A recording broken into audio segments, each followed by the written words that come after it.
I'm Stephen Pfeiffer. I'm a William Perry Research Fellow here at Stanford Center for International Security and Cooperation.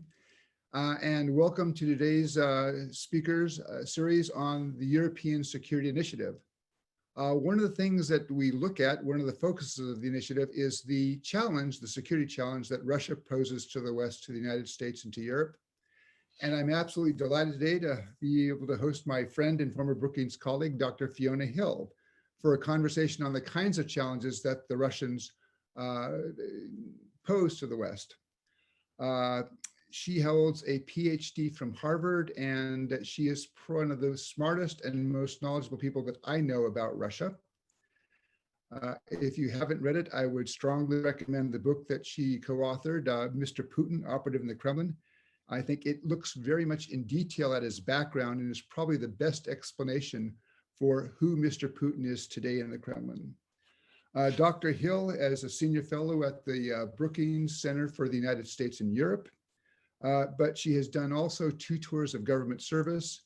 From 2006 to 2009, she was the National Intelligence Officer for Europe and for Eurasia, and for Russia and Eurasia. And from 2017 until 2019, she was a Deputy Assistant to the President and Senior Director for Europe and Russian Affairs at the National Security Council. So Fiona, thank you very much for joining us. What we'll do is she and I will have a conversation for about 20 to 25 minutes.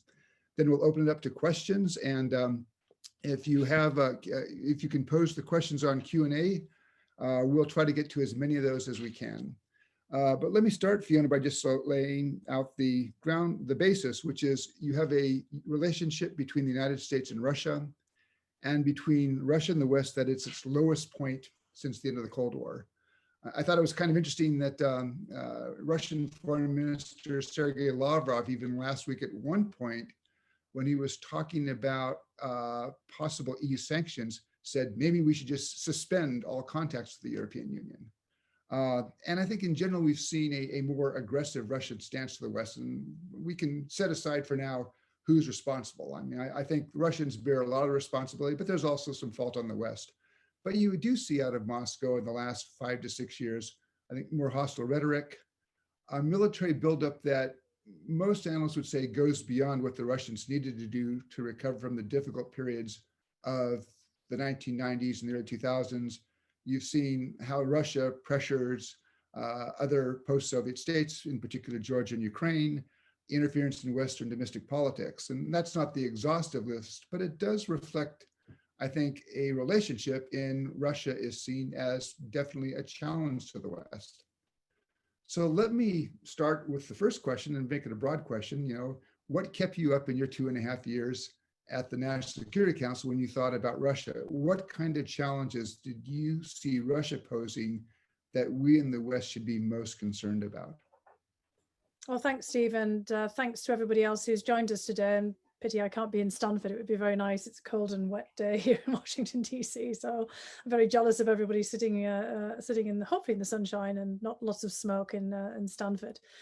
I think there are 2 sets of challenges for dealing with Russia. And I mean, we framed that for the discussion today, and one's the foreign policy side and the other is domestic. And I'll start with the foreign policy side first. And I think our biggest challenge in thinking about Russia as we look forward is the fact that for Russia's perspective, it's still fighting the aftermath of the Cold War.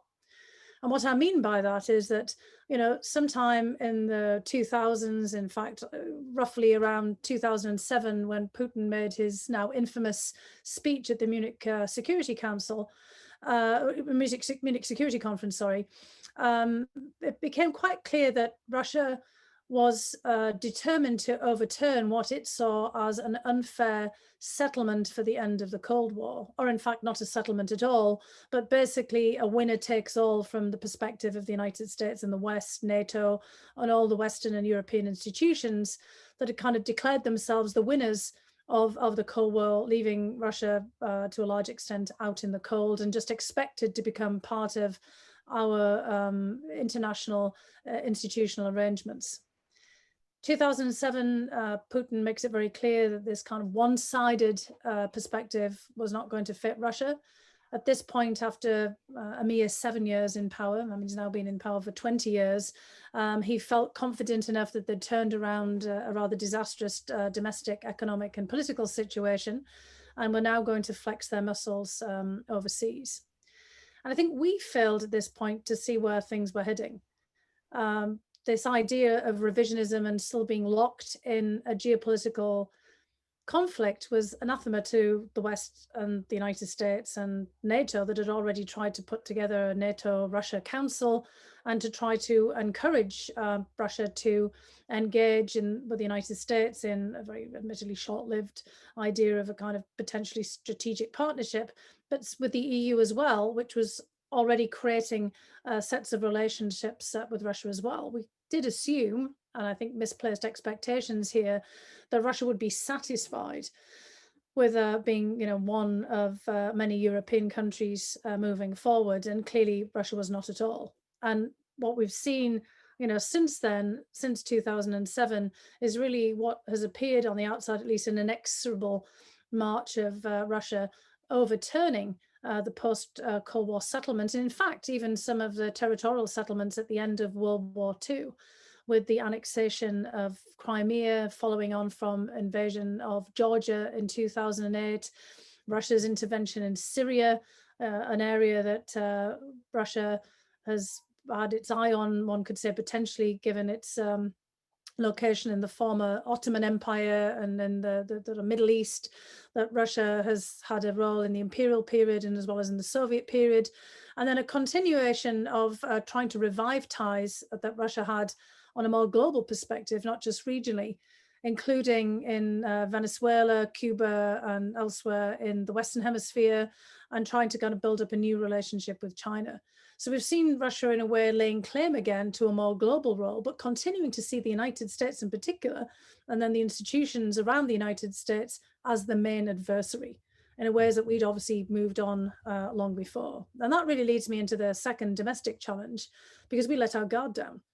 We obviously didn't think we were in a geopolitical struggle with Russia. In fact, we've been doing everything to work against that. I mean, the time that you were in the embassy in Moscow, Steve, and in the State Department, the whole goal was on trying to find ways of engaging with Russia to at least stabilize the relationship and find a more productive rather than destructive path towards our relations. I mean, pretty much every president, from George H.W. Bush through Bill Clinton, through George W. Bush and President Obama, tried to engage in some form of, what under the Obama administration was called a reset, but at least was an effort to put the relationship on a more positive footing and not be constantly churning around in contentious conflicts that might lead to an inadvertent nuclear exchange. Arms control was also a feature of this. We had New START back in 2010, and there was a hope that we would move on. I mean, you wrote about this many times, onto a new phase. But what we saw instead was, again, a Russia that not just was flexing its muscles abroad and overseas internationally, but then started to target us at home. And this is where the real challenge comes, and because where Russia becomes part of our domestic politics. We fail to have the imagination here in the United States to see that Russia might try to meddle and interfere in our own domestic politics in the way that we'd seen them act in, say, the Baltic states or Ukraine, Moldova, Georgia, anywhere around the periphery, and to some degree in the Balkans and other parts of Eastern Europe. We didn't realize that we were also vulnerable to manipulation, that our fractures and political polarization, partisan politics could be used against us. I think we all thought we were more resilient than this. And Russia's efforts then to apply to us the same kinds of tactics that the security services had applied at home to quash opposition, or had applied in other countries of the former Soviet Union, former Eastern Bloc, was really a shock in 2016 when they interfered in the election. And so now Russia has become part of our domestic politics, and it's become an object of political partisanship. It's become extremely politicized instead of becoming an issue or remaining as an issue of national security concern. So we have two dilemmas when we think about going forward. And this is what preoccupied me to get back to that initial part of the question. I was constantly trying to think, as everybody else was, how do you get Russia out of our domestic politics? where it's become an actor in so many respects, not just an object of contention? And how do you get back to thinking about Russia as a national security crisis and issue to resolve? And in that regard, how do you balance off what appears to be Russia's continued desire to be engaged in a geopolitical struggle when we don't want to be? I mean, we're no longer in the business of carving up Europe between us, as we might have been 75 years ago at the end of World War II, or during the Cold War, when obviously we had barriers and the occupation of Germany and so many other issues to contend with. So I think what we have to do now is figure out how we move forward from what is really a very fraught and difficult juncture. Okay, let me push a little bit on the domestic side of that challenge, because we now have the conclusion, voiced to the assessment by the intelligence community that Russia still continues to seek to interfere in elections, but at least it hasn't been as overt as I think it was in 2016. So you haven't had, for example, what I have judged to be was a Russian operation with the WikiLeaks of the Democratic National Committee's emails and such. In your sense, has Russia modulated how it's approaching? Are they still very active, but trying to make it appear below the radar to avoid the kind of blowback that they've seen as attention was turned on the Russian interference back in 2016? Well, I think there's a number of issues, going on here. And I have to, say, first of all, that I don't have the same access to information that I certainly had before. So there could well be more evidence of Russian activity behind the scenes that neither you nor I or others are seeing, but that we may learn of, later as private sector actors and, US government agencies delve into, some of the activity around the elections. And, we've still got the election night to come and then the whole period of the count afterwards. So, I think a lot of it really is tied to Russia hedging, this time around. If we think back in 2016, in many respects, we had a perfect storm of events. We had an extraordinary contentious election, not to say that this isn't contentious either, but we had basically a field on the side of both the Democratic and the Republican Party that was split. That was 17 ways in the case of the Republican Party. And for the Democratic Party, a two-way split between Hillary Clinton and Bernie Sanders. And clearly, the Russian government and Putin himself personally had a particular antipathy towards Hillary Clinton. This really was tied into her role as Secretary of State and to Putin's own perceptions of how she was, at least perceived, again, Putin's perceptions, this is, of interfering in her role as Secretary of State in Russia's own presidential election campaign in the period of 2011 to 2012, when Putin was seeking to return to the presidency, having had a brief stint as prime minister for 4 years. Now, we know that, of course, Secretary Clinton was not launching the kind of operations that we saw the Russians engaged in 2016, but the fact that she did call out about free and fair elections, there was questions about Putin's return, and really, across the whole of Europe at that period, as well as in the United States, there wasn't a great deal of enthusiasm for Putin coming back. People had grown quite comfortable with their interactions with Dmitry Medvedev, who was acting as president in that period and was seen to be the kinder, gentler variant of Putin and somebody that, people felt that they could do business with. And of course, then there was a backlash within Russia itself, and we all remember this, with protests, large-scale demonstrations in Moscow, St. Petersburg, and many other cities, by Russian citizens who also felt that they didn't want to be in perpetual Putindom from here to eternity, which of course they may well be now anyway until 2036, based on recent constitutional amendments. But the whole point was that there was a perception that Hillary Clinton had played some role in this. There was also the fact that she'd taken a very strong stance, as most, Americans did at this particular juncture, against Russia's annexation of Crimea, the war that sparked off in the Donbass, the intervention in Syria, and she'd spoken out very strongly. So there was an assumption based on her previous performance as Secretary of State, and then her statements and the materials that were produced by her campaign in the run-up to the election, that she would take a pretty harsh and hard position on Putin and on Russia when she came into office. So there was every incentive there, as Putin, somewhat vengeful and carefully planning, former KGB operative, some careful planning there on trying to figure out how they could weaken Secretary Clinton and potential President Clinton, to make sure that she was somewhat encumbered and not in the best position to be able to launch immediately on taking office concerted policy of pushback against Russia. So I think that this was a major point in 2016, and then there was, of course, then the wild card candidacy of Donald Trump. The fact that the GOP, the Republican Party, was kind of pulled in multiple different directions. It took them a bit of time to get behind their candidate. Bernie Sanders not really accepting Hillary Clinton and his supporters as the candidate after trying to pull the party in a different way. And this gave the Russians every opportunity to leap in. Now, this time around, although, again, we have some of the same dynamics at play, especially the resentment in the Democratic Party and overall, I think, in the entire US political class of what Russia did in 2016, the way that it jumped in with not just propaganda, but hack and release of emails, you're mentioning, the manipulation of Facebook and efforts to actually penetrate into our electoral systems, as well as other critical infrastructure. I think they're actually hedging at this particular point to see where things are headed, because there's already plenty of domestic efforts to weaken Biden.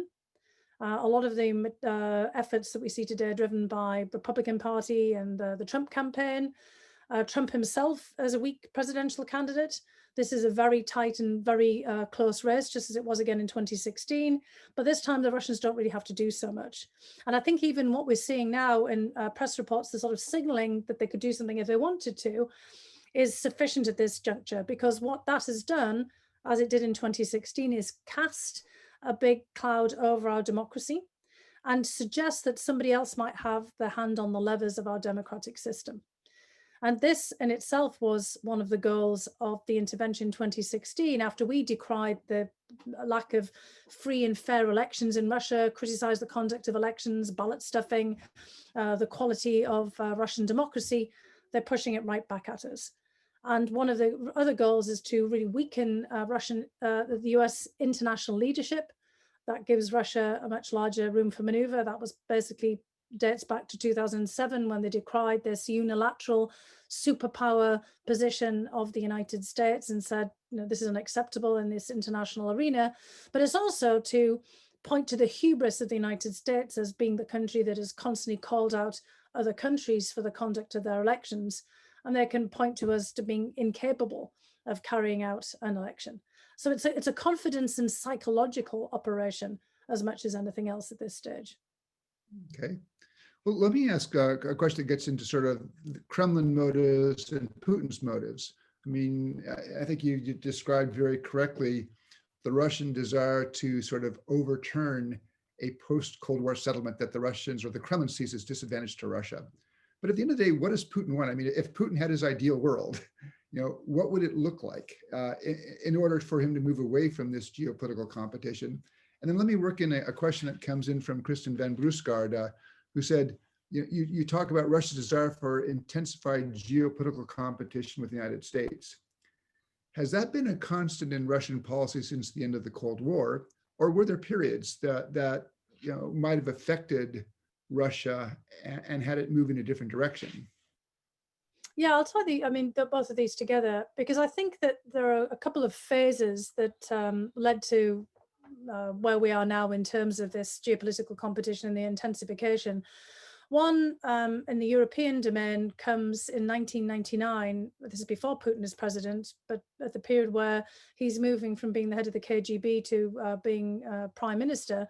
And this is the NATO bombing of Belgrade in response to the conflicts in Yugoslavia, Kosovo, and all of the other developments there in the post-collapse wars in Yugoslavia.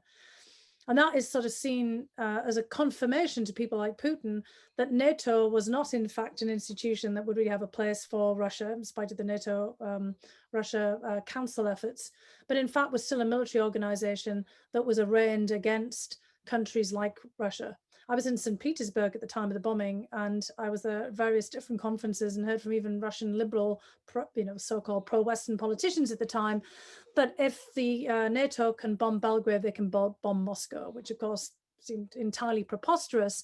But this led to a deep suspicion in many Russian minds across the board that if there was a severe conflict in Russia, and remember at this point, there's already the war in Chechnya that is going into its second phase, then that there's a real risk that NATO may intervene. And when you look at all of Russia's military exercises, particularly in the West, that take place in places like Belarus, Zapad, the big annual military operation, the exercise, they are always exercising against a contingency of a NATO Western intervention in response to a localized conflict. Just as we also anticipate that that would be the same way that Russia itself might move in, to places like the Baltic states, for example. I think the second turning point is Iraq in 2003, because the Russians knew that Saddam Hussein did not have weapons of mass destruction. And they told the United States that repeatedly. I was there for several meetings in that period of the run up to the war, where the Russians made it very clear, and they told US officials that the Iraqis were bluffing. And so when the US moved in, the Russians concluded that this was because the United States wanted to overthrow Saddam Hussein and was just looking for some kind of pretext. And this then feeds into their perception of US interventions through the so-called colored revolutions, where there are, obviously electoral disputes in places like Georgia, Ukraine, and elsewhere around the former Soviet periphery. And their belief is at that point that the CIA and the United States manipulated these grassroots, that they're not grassroots protests at all in response to election fraud, but that they're directed in some way by the CIA. And this fits into Putin and others' mentality, because they always believed, going back to the Cold War, the CIA in the United States was orchestrating all kinds of developments like this throughout the world. And at times, of course, we were, but at many other junctures, this was just pure conjecture. So this then starts to feed in to the Russia's view that we continue to be in a geopolitical struggle, the United States and Russia. And many of the subsequent events, for example, when Ukraine has Euromaidan, really in response to expectations of the Ukrainian population about an association agreement with Europe, eventually the Russians talk themselves into believing that this is really the US is doing, and that we are then engaged in a proxy war in Ukraine and Donbass between the United States and Russia. So in a way, we've got kind of trapped in an old style vision. We're trapped in the past, and the past perceptions of people like Putin and others who grew up at the height of the Cold War, who really came into maturity and started off their careers, particularly in the security service and KGB, at a time in the 1970s and 1980s, when we were engaged in this struggle in Germany and elsewhere. And of course, remember, Putin was stationed in Dresden in the early 1980s, and also when we had a war scare, because in the early 1980s, this was the period of the standoff between the SS-20 and Pershing missile stationing in Europe on both the western and eastern sides. And this also shaped this kind of view that we were in a confrontation.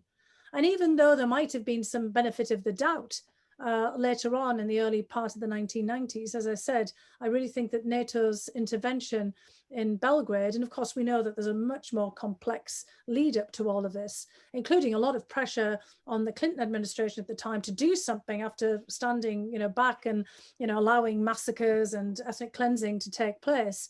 But that becomes a juncture when in Russia, even in the most open-minded circles, that they believe that nothing really has changed. And then it's their reading and their perception of events after that that feed into this. And I think that that is one of the problems that we have now, because I know that when I went to Russia several times in my position in the government, constantly trying to say, look, we're not in a geopolitical struggle with you. And they would always say, yes, we are. Okay. Well, I've got a couple of questions here now that look at a geopolitical struggle that is not just between the United States and Russia, but in this third actor, China. And so how do you see the relationship between Russia and China developing, and what kind of a challenge does that pose to the West? And are there limitations on that relationship? How worried should we be about that in terms of a strategic triangle between Washington, Moscow, and Beijing? I think there's several reasons for what we see as a rapprochement between Russia and China, since actually a lot of tensions in the Cold War period. The first is that Russia itself has been quite concerned about its own security of its borders, because the longest borders that Russia has beyond the Arctic are in fact with China in the Russian Far East, as well as with Kazakhstan. And of course, Kazakhstan also has a very long border with China in Xinjiang. And those borders were disputed in the Soviet era. And Russia has, of course, been very keen to resolve that border issue, which they did pretty quickly on in the 90s under Yeltsin, and then under Putin in 2000 onwards. There's also been a great desire of the Russians to make sure and to head off the prospect of any kind of competition with China, as China is the rising power. So, you've seen a lot of talk in Russia about talking up the relationship with China, talking about the fact that China could never possibly become any kind of strategic adversary with Russia in the way the United States has. And I think this ties back to what I was saying before, because the Russians do not want to appear to be in any kind of geopolitical struggle with China at any point, because they're very fearful of the future. China is a challenge to Russia, just like it is to everyone else, if China and Russia are not on good terms. And I think we've actually done Russia a great favor, particularly over the last several years, in pushing China and Russia together, of actually encouraging the Chinese to be perhaps a little keener on a strategic partnership with Russia than they otherwise would have been. Because the Chinese don't have a particularly high regard for Russia, and in fact also, like us, see Russia as something of a spoiler in international affairs. But because we've applied so many sanctions against both China and Russia, and we've also done many things in the international arena that neither of them like very much. So we've seen a lot of bandwagoning between China and Russia in places like the United Nations and other international institutions, where it's been in both of their best interests to work together. There's also been, more than that, I think, a sort of shared perspective on, global issues, similar kind of vantage points on trade and other critical elements. But again, at the back of Russia's mind all the time is a great deal of anxiety. And a lot of it does go back to the insecurity of Russia's border. It's not just a question of the fact that Russia has a very sparse population in the Russian Far East, in contrast with the millions of people that live just across the border in China, in Heilongjiang province along the Amur River. But it's the fact that there were clashes between the Soviet Union and China in the 1960s and 1970s, and in fact, almost a war between the two. And if you think just over the last several months, we've seen similar clashes to these of 40, 50 years ago between China and India in the Himalayas over a border dispute that had been long dormant, one could say frozen in ice for a long period of time, and that would seem counterintuitive in a way, given the questions about why would India and China want to be sparking off a territorial dispute at this particular juncture.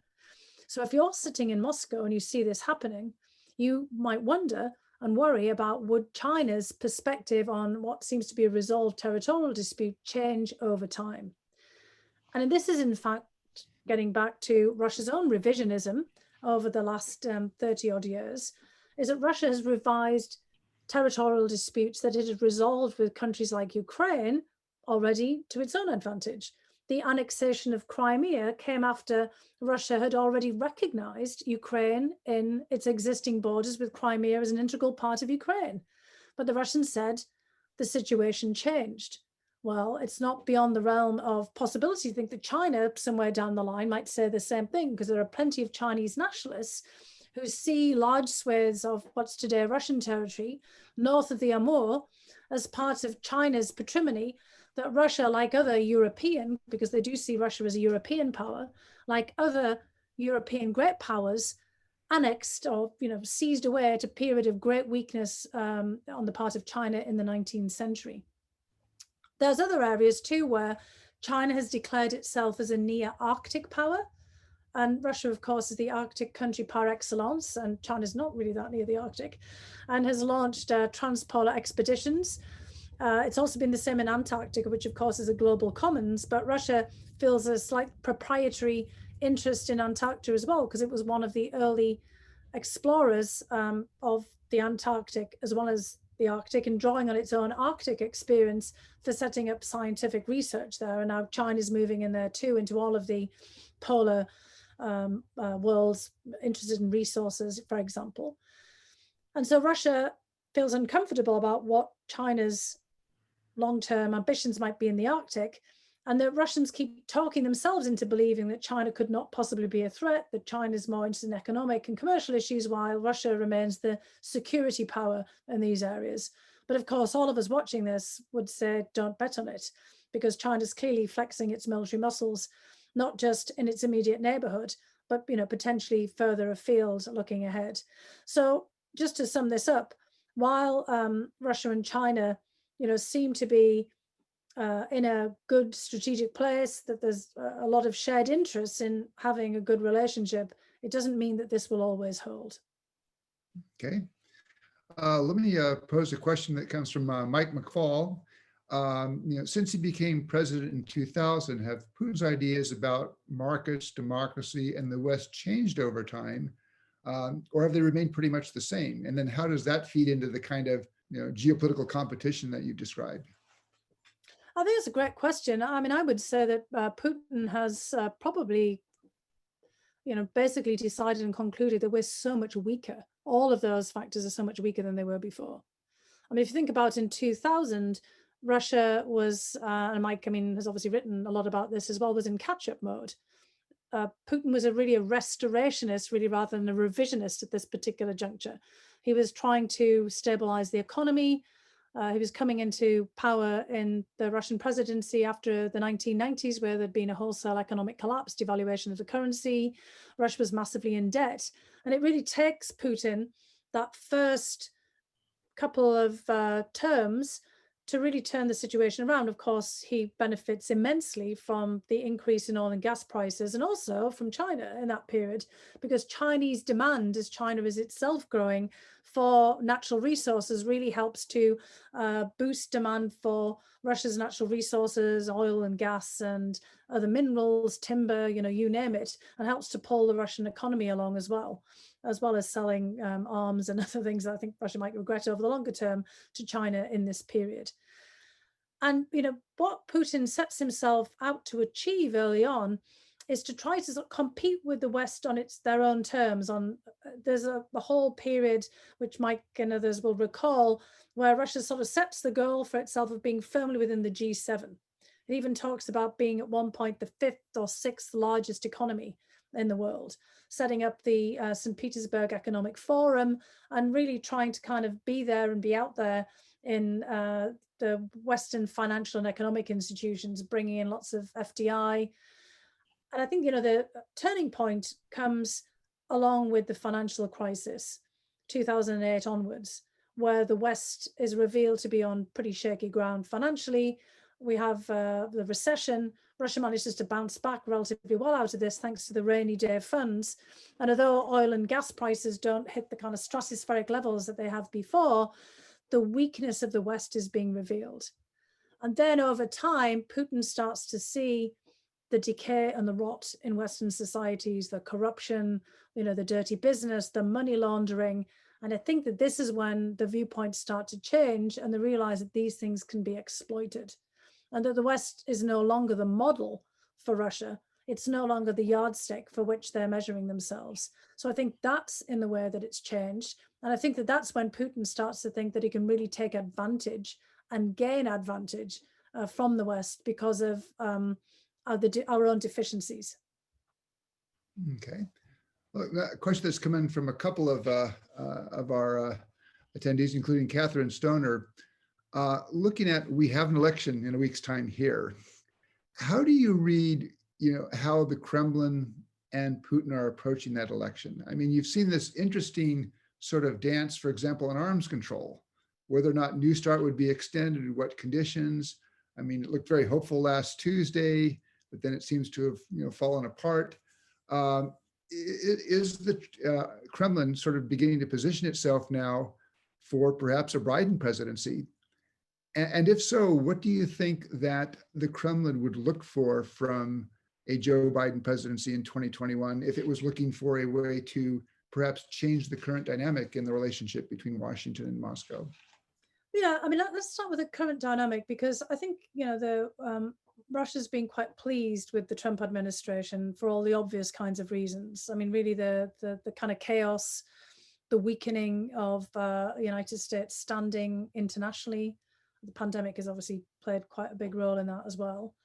But at the same time, there's been a flip to that, because it's meant that Russia could not achieve certain goals that they had for this 4 years. I mean, they really thought there would be a wholesale turnaround in relations. They clearly thought that they might be able to get some alleviation of sanctions, when in fact they've had the exact opposite.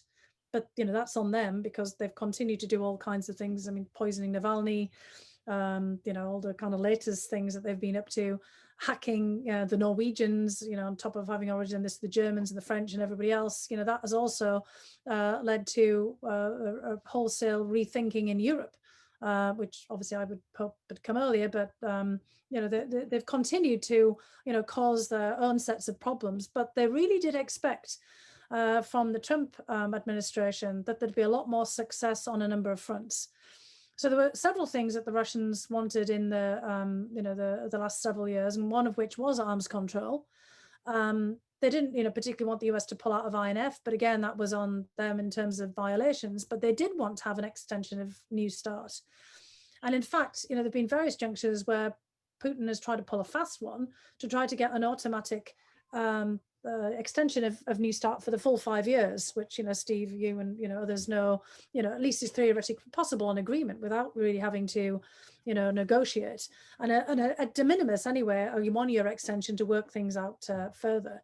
And I think that there's still, on that regard, hedging to see, well, could they pull it out between now and January, or is there a chance that they could get something more than that from a new administration? What's the signaling going to be like? So I think, there's no question that they're waiting to see, just like everybody else, about what happens between November 3rd and however long it takes us to get the results of the ballot. The other things that they wanted was really a return to professional ties and deconfliction, building on what there was there in Syria, but on a broader scale. And that also has been somewhat impossible, because in fact we've changed horses so many times. We've changed the riders, the horses, and the stream over and over again. And although Putin is clearly very comfortable with hyper-personalized presidencies, I mean, he has been in one himself, he's seen that Trump has been unreliable in this regard at being able to deliver on certain issues. Delivery on chaos, on weakening ties, weakening the United States standing, weakening NATO, blowing up the transatlantic alliance. That's all well and good, but if you actually want something concrete, agreements, non-aggression pacts, which they've pulled out of the hat many times, an agreement on mutual restraint on cyber, which is also a bit difficult to pull off when the Russians are all in our systems all the time, at least trying to be. You're not going to get anywhere necessarily with this president, particularly if authority is not delegated to others within the system. So I think that's been part of the issue, and that might speak to why there's some hesitation or hedging or modulating, as you put it earlier, going on right now. Okay. An issue that's been in the news the last couple of months. What do you see the motive behind the poisoning of Navalny? I mean, why do it? And then why let him be medevac to Berlin, where the Germans were able to save his life?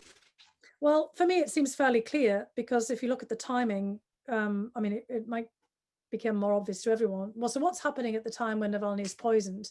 You've had protests in Khabarovsk, almost immediately when Putin has just, as he thinks, cemented his ability to stay in the presidency theoretically out to 2036 with constitutional amendments.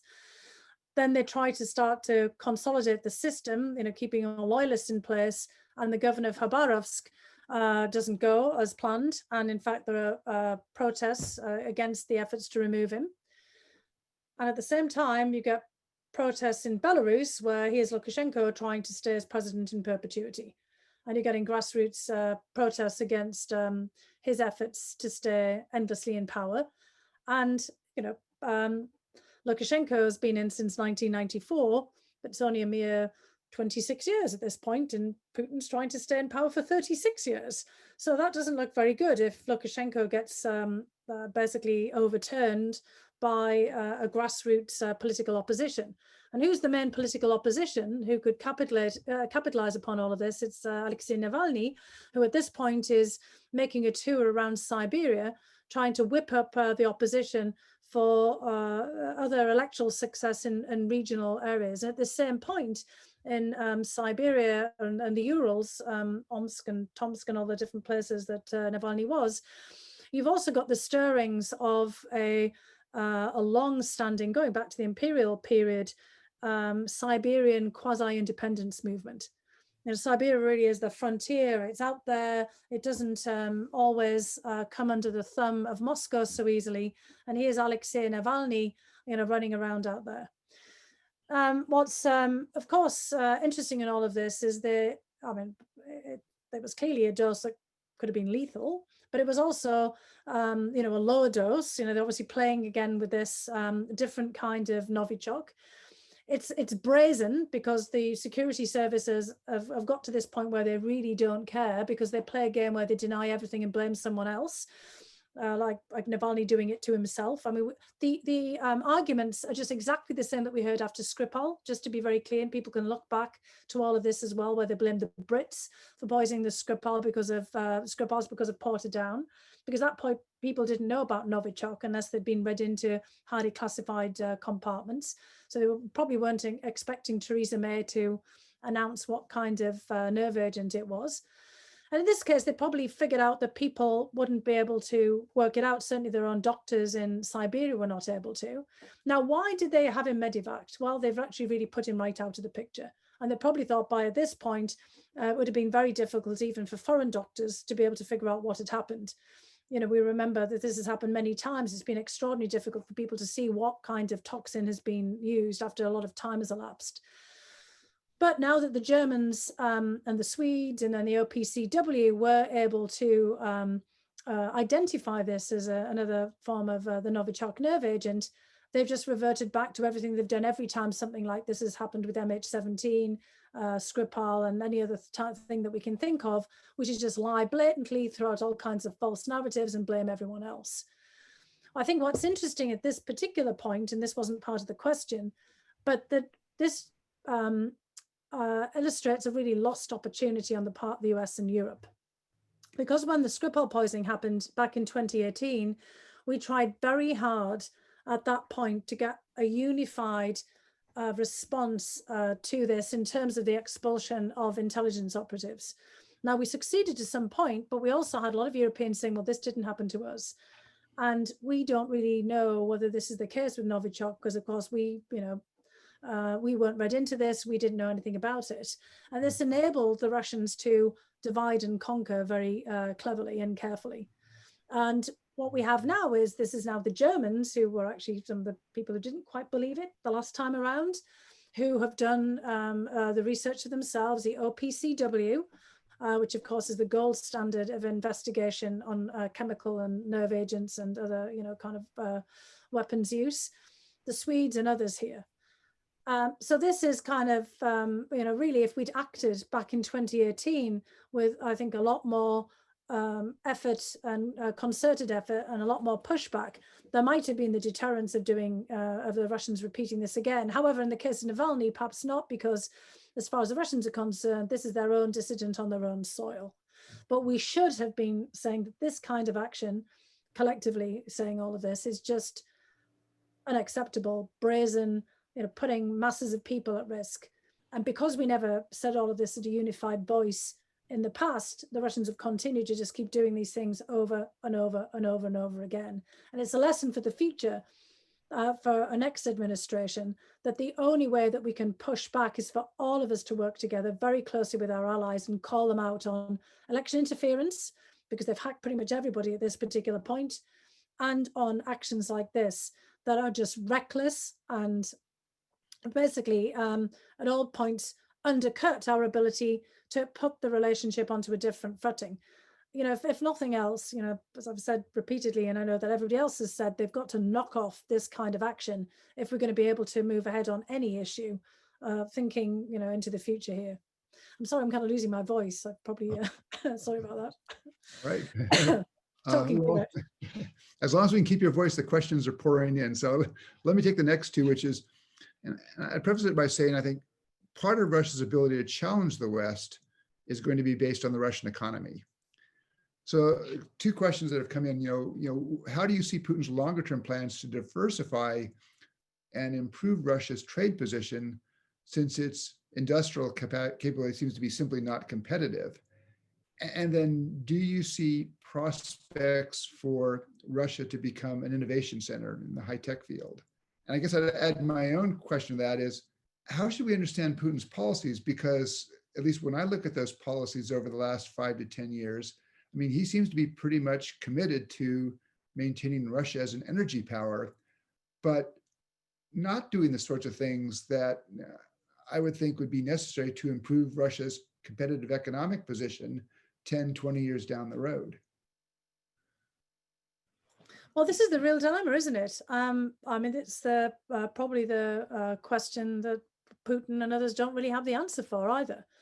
They were hoping, of course, that they would be able to do exactly what you just indicated, was create their own Silicon Valley. The Skullcover and other kind of projects that the government set up and try to bring investment into basically creating top-down something that has been generated from the grassroots, bottom-up, in other places, including out in California or in North Carolina, Research Triangle. They were trying to impose within Russia. I mean, clearly they thought that they have the technical background, the long history of scientific research and higher mathematics, applied math, the breakthroughs that Russia was able to engage in going back to Sputnik, and the hope that they could repeat that to indeed become a world power in the new technological space, cyber space, satellites, all of these kinds of issues, and areas rather, and areas where there'd be kind of a crossover between military and civilian use. The problem has not been one of resources, because the government has certainly tried to put money into it. It's really been the environment and the atmosphere, which has not exactly been conducive to the innovation that's needed, because they don't have much of a tolerance for failure. It's again been top down, and this hasn't been really left to the innovation and the imagination of entrepreneurs and scientists themselves.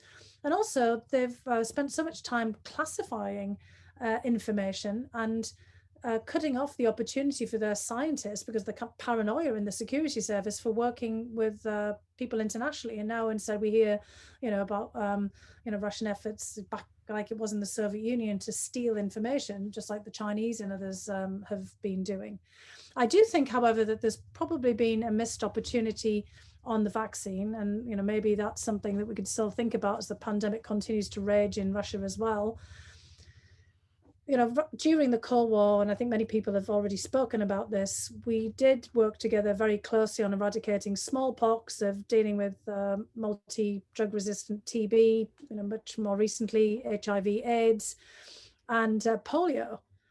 And Russia has great immunologists, and they did have good vaccine research. Admittedly, this was also because they were also producing bioweapons, and this was, within the defense sector.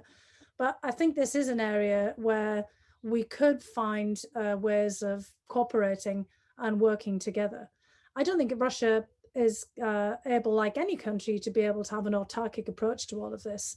And particularly in the technological field, I think it would be very difficult for Russia to become a world-class technology player without being much more open in all different respects to innovation, and allowing its people at home to work in multinational settings.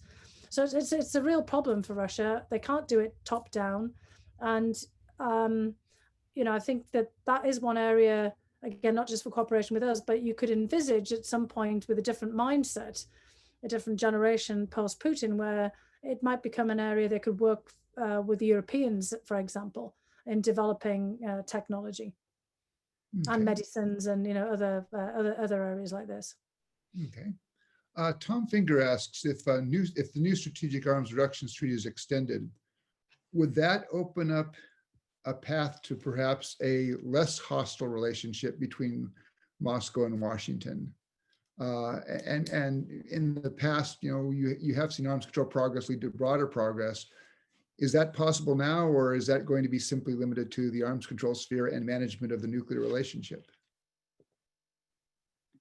Well, it's potentially a path, at least, or a platform for then, thinking where else one could go from there. I think there are other areas as well that one could consider, like in, as I talked about, in pandemic vaccine production, thinking about climate change and new technologies, for example, because Russia is going to be extraordinarily affected by that. I was just reading, in the paper about methane and the which we've been worrying about for decades, with the permafrost melting and that capstone of permafrost over huge methane deposits now being removed. I mean, Russia is going to be methane central, which is not a very good prospect for Russia or for any of us over the longer term. So there's all kinds of things that could be done, capping wells that are gas wells, which are flaring. I mean, 60 BCM a year used to be the figure. It's probably much more than that, not just here in the United States, but also in Russia as well. There's lots of different pathways to doing something. The question is really about political will.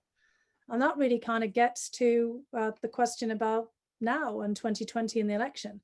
I mean, if Russia is seen to be interfering on the scale and with the same tenacity and malign intent that we were in 2016, and there's no restraint of the security services or proxy organizations like the Internet Research Agency by the Kremlin, then game over. It really comes down to, if they knock it off and give us a little bit of space, then there may be other avenues. The question is, do they want to? And that's something that I grappled with myself the entire time when I was in the administration. Do they really want to do this? Because it's certainly clear that many of our counterparts in the Russian foreign ministry, I mean, they're not involved in this. And, you could see that they were just as discomforted as anybody else by all of this. But if the guy on top in the Kremlin and those immediately people around him don't want to rein in the security services, well, that tells us, something that we're not likely to be able to make much of a move beyond perhaps arms control, where there is a sort of shared interest in finding, some way of prolonging New START and going on to a next phase of negotiations until we have a new generation of politicians. And the biggest risks, tend to be obviously in the nuclear field, but also in cyber now, because the Russians are clearly trying to set up another pathway for cyber mutually assured destruction. This whole idea of having a mutual non-aggression pact in cyber that they've been touting around since 2017, they seem hell-bent, just as they have been in showing us their hypersonic glide vehicles and all the other, technology that they've been signaling and publicizing. In part, they're trying to show us what they could possibly do, how they could destroy us in the cyberspace or in, kind of space itself, with a way of getting us to the negotiating table, because they want to restrain our own capacity. The Russians persist in seeing us as a security threat while we have the capacity to do something, the capability, because they never believe in our professing of benign intent. So they always want to neutralize us and to try to make sure that we don't have the capabilities that could be directed against them. So this is, again, part of this sort of security dilemma that we find ourselves in endlessly with Russia. Okay. A question, we've talked about the triangle between Russia, China, and the United States. There's also, of course, the European Union and Europe. How do you think Moscow perceives the European Union in this great power struggle? Do they regard Europe as a player or not? I don't think they do anymore. No, I don't think they see the European Union as a player, more as a pawn or a series of players, because you can see the way that Putin has shifted over time. The last time that Germany, well, way back when Germany was EU president and they had a big meeting out in Russia, Putin clearly thought at that particular period that with Germany leading the European Union, there were deals that Russia could make, and that the EU was a player. Since then, they've been very much disavowed of this. Brexit obviously is something of a major blow to the European Union, and the Russians, I think, are fully expecting that there'll be more blows to Europe in the future. And we can see how they've been picking off, or trying to pick off, the French and Italians and other European players for some considerable period. So a weakening of the EU also seems to have been very much on the agenda after Ukraine and Euromaidan, and Ukraine's desire to have a European association agreement. Russia wants to show as much as possible that this is not anything desirable. And we've seen them step into the Balkans, trying to dissuade the Serbs and others from that path, and playing the spoiler in many other settings. So I think that the Russians have not entirely written off the EU, but certainly are not considering it as an independent political player. Okay. You have the conflict going on now between Azerbaijan and Armenia. So a couple of questions regarding Turkey. One is, are you surprised by the relatively mild, some might even say weak way that the Russians have responded to the Turks asserting themselves on the side of the Azerbaijanis? And how would you describe the relationship between Putin and Erdogan now?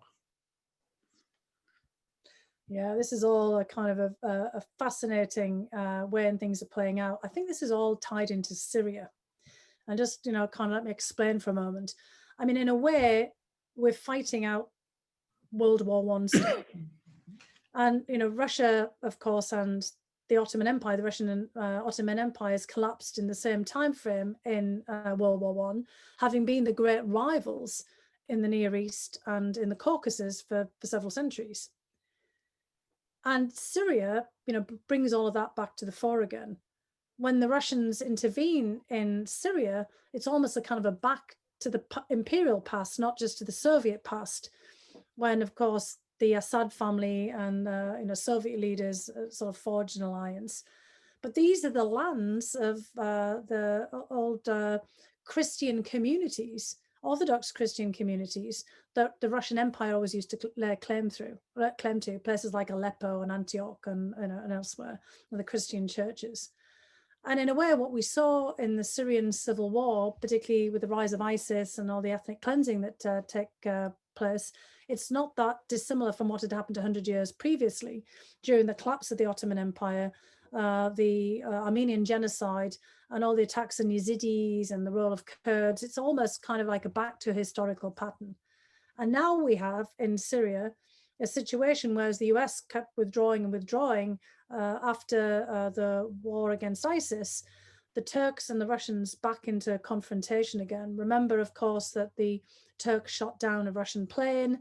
You saw Russia and Putin go after Erdogan at that point. Then they patched it up, and they become best friends. But the Turks have never really quite forgotten, what the Russians did.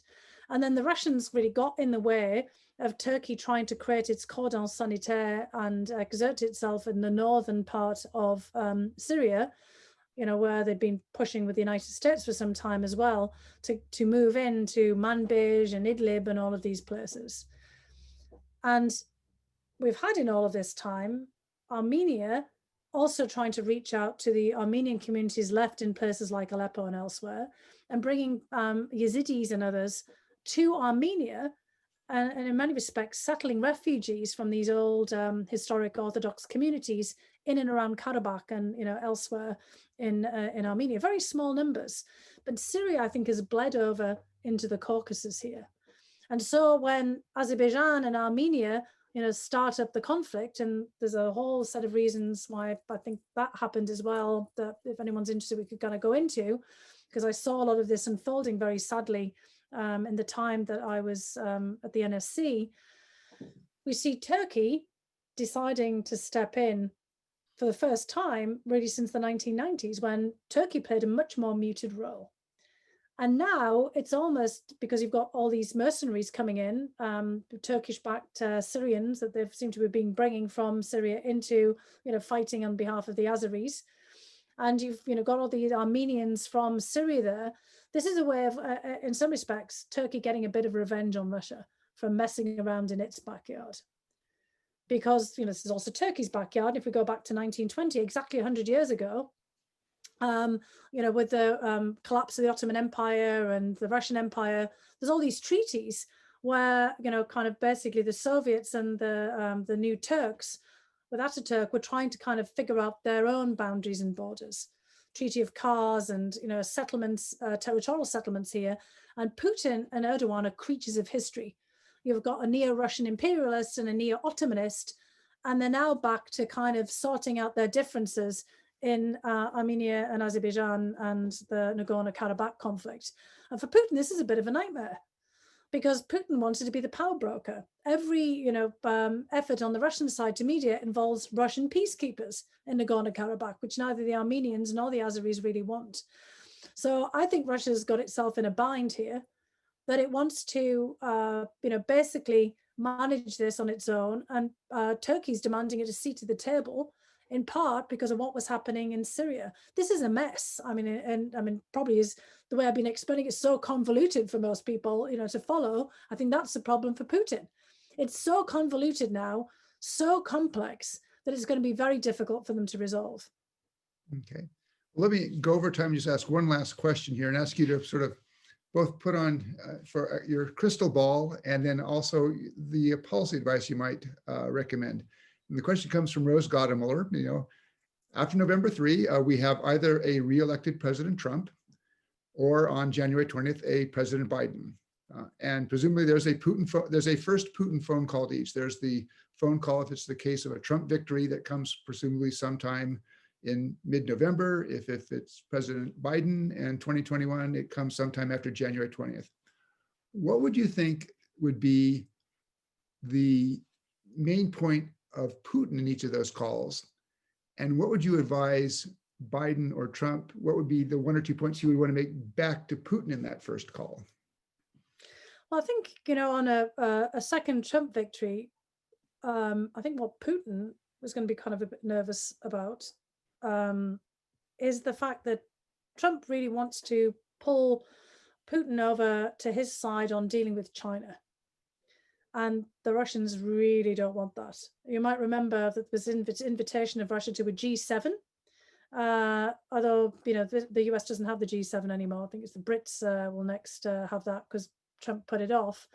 But Trump is really wanting to have Putin join forces. This has, been part of the whole exercise, over the last several years. It was to kind of create a kind of coalition against China.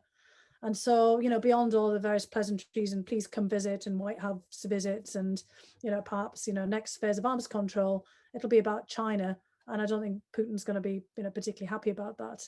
I think with Biden, there's a bigger agenda about just the Russia-US relationship.